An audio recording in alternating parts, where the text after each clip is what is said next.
मैं जया। नमस्कार आप सबको। आपके सुखद जीवन के लिए भगवान से हमेशा प्रार्थना करते हैं हम सब लोग। एक बैठे बैठे एक बात याद आ गई है, बहुत छोटेपन की बात थी कि साधुओं की एक मंडली जो है गली गली में ढोल नगाड़े बजाते हुए और गीत वीत भजन वजन गाते हुए निकल रहे थे। तो हमारे पिताजी ने भी उनको बुला लिया अंदर, और ज़िंदगी में पहली बार उनको खाना खिलाया खूब अच्छे से, और उसके बाद उनको अच्छी दक्षिणा देकर विदा कर दिया। हम सब लोग बड़े ताज्जुब में थे कि हमारे पिताजी तो साधु सन्यासियों को पसंद नहीं करते थे, तो आज इन्होंने ये सब क्या किया। लेकिन वो कहते हैं ना, होनी बलवान होती है, जो होना होता है वो होके रहता है। वो ऐसा बुरा होना था। उसके बाद 3 दिन बाद हमारे यहाँ डकैती पड़ गई।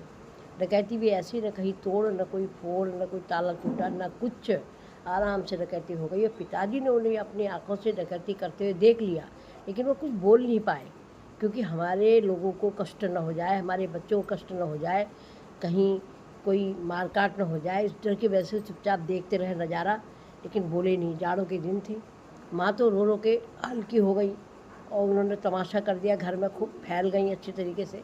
लेकिन पिताजी ने चारपाई पकड़ ली, वो उठ ही नहीं पाए बिस्तर से। उन्होंने उसके बाद हमने उनको अस्पताल में भर्ती कराया और उनका काफ़ी इलाज चला, लेकिन वो ठीक ही नहीं हुए। अंत समय में उन्होंने ये कहा कि मुझे, मेरे भाई से कहा कि मुझे तो डॉक्टर के यहाँ ले जा, लखनऊ बलरामपुर हॉस्पिटल में उनका एडमिट करवाया उनको, तो उनको खून चढ़ने लगा। लेकिन उन्होंने, खून तो एक नाम था, लेकिन उन्होंने पिता भाई से मेरे ये कहा कि बेटा, मैं तेरे ऊपर एक 2 लड़कियों का बोझ छोड़ जा रहा हूँ, तू उनकी शादी कर देना, तभी मैं मुक्त हो पाऊँगा, नहीं तो बड़ा मुश्किल होगा।